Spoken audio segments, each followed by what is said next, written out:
On August 6, 1980, in Houston, Texas, I was born. I was born to Marjorie June Blankenship and Neil David Blankenship. One of my first memories that I have is I was probably around 3 years old when we used to live in a subdivision called Eagle Creek. Lived in a huge house. I mean, nice suburban house. A couple of things that I remember: we used to have two huge trees in the front yard, and the next door neighbor had a greenhouse in his backyard, and he also had a pecan tree. Across the street lived a little old lady, and she used to babysit us kids when my parents would be at work or they wanted to go out at night.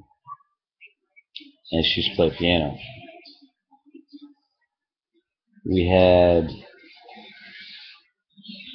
we had 5 dogs and a bunch of cats, but I only remember two of the dogs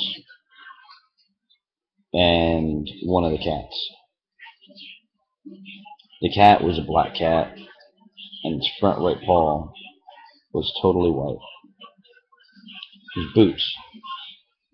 We had a Dalmatian named Domino, and then we had the family dog, which was kind of like it was my first dog. It was a mix between a lab and something else, but it was a short, fat dog that I used to ride like a horse. I mean, the thing was huge, and I was a little bitty guy. And that was Hippo, one of definitely my best friend for a long, long time to come. We used to go, me and some of the other little kids used to go, this back in the 80s when, 3 or 4 years old, it was okay to run around the neighborhood. Everybody watched out for everybody, and they all played bingo or bowling together, so whatever. We lived there for a while. Me and the other little kids used to go play in this guy's greenhouse. I remember coming up with scary stories about it.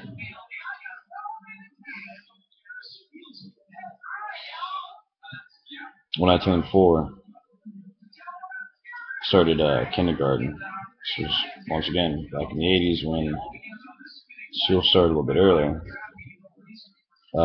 School was about half a mile away from the house, and my mom took a couple days off and showed me how to walk to school with a bunch of the other neighborhood kids.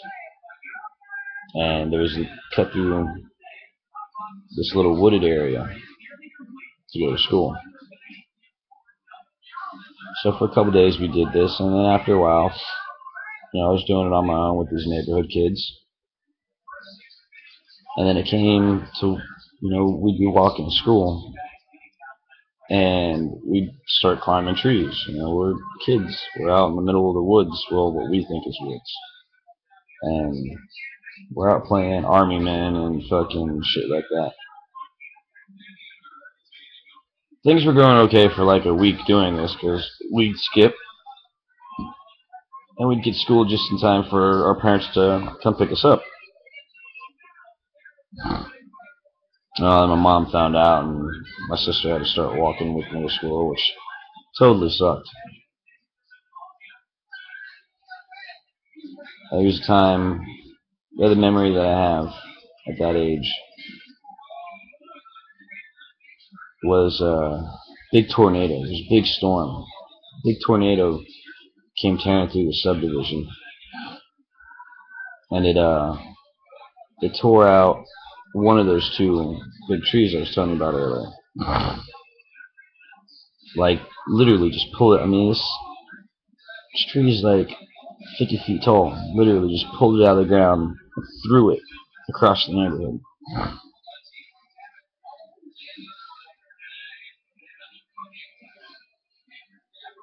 It's about the extent of my early, well, it's about the extent of all my Texas memories. We moved to Florida in '85 because my dad got a job offer with Tropicana, and we moved in with my grandmother, who had at the time, a big enough house. It was me, my mom, my dad, and at this point, that had been my older sister and me. But at this point, we had another little sister now, Sarah. Rebecca was the older, Sarah was the younger. My grandmother, um, my dad's sister, her daughter, and her daughter's daughter. Now, I have a lot of fond memories from this time, and a lot of bad memories, but we'll get to those. The yard was huge. It had a swing set in it, but it was big enough that, we could play anything.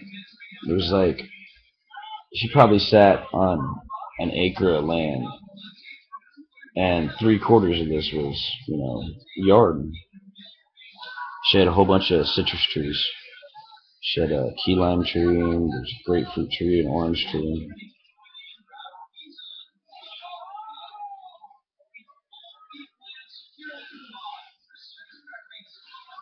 After us being there, probably about a year, one of my cousins moved in. He was a trouble child, I guess. So they sent him to live with my grandmother.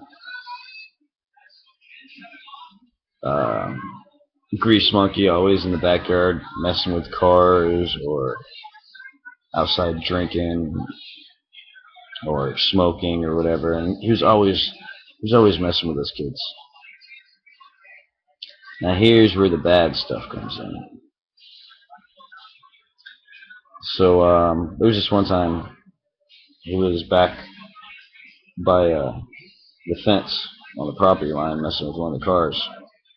I just recently got in trouble for hitting one of the other kids or pushing one of the other kids, so I had to sit down on the porch and take my time out. So I'm sitting there, and he hollers at me that he needs a screwdriver. And I said, I'm not allowed to go anywhere. I'm in trouble. And he says, well, just throw it to me. So I take the screwdriver, and I throw it as hard as I can. I'm a little kid, and this is like, 30 feet away.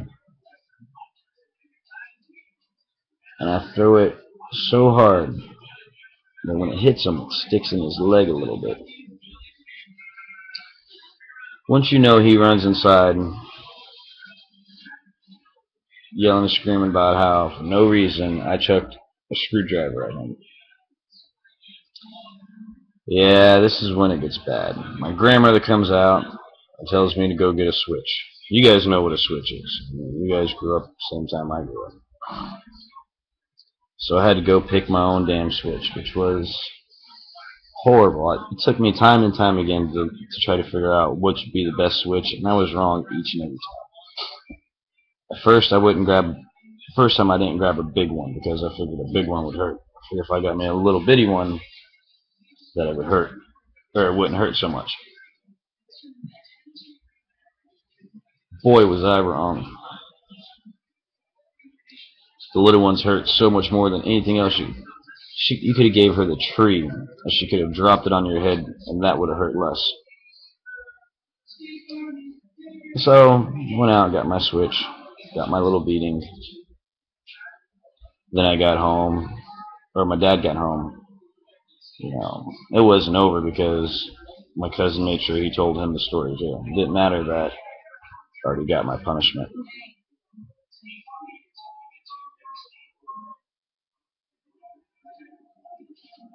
But I remember more than anything the family get-togethers, like Christmas and Thanksgiving and even Easter. We had so much family that lived here. You know, you'd have to set up banquet tables outside. On Thanksgiving, we'd cook 2 or 3 turkeys. I mean, there was just always so much food and music and singing and dance.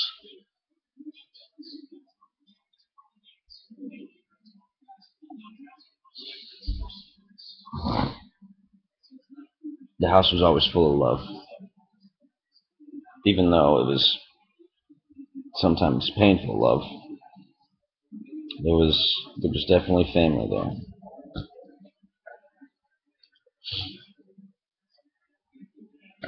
That for right now takes us about to year 5.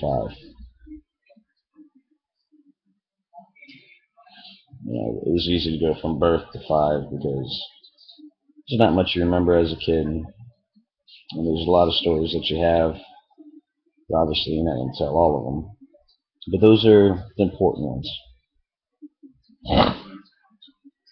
Um, I'll add more stories.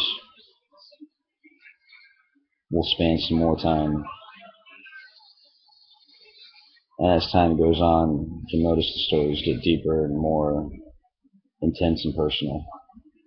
But for now, I think that's a good start on who I was as a kid and the beginning of family life and the beginning of me. So for now, till next time.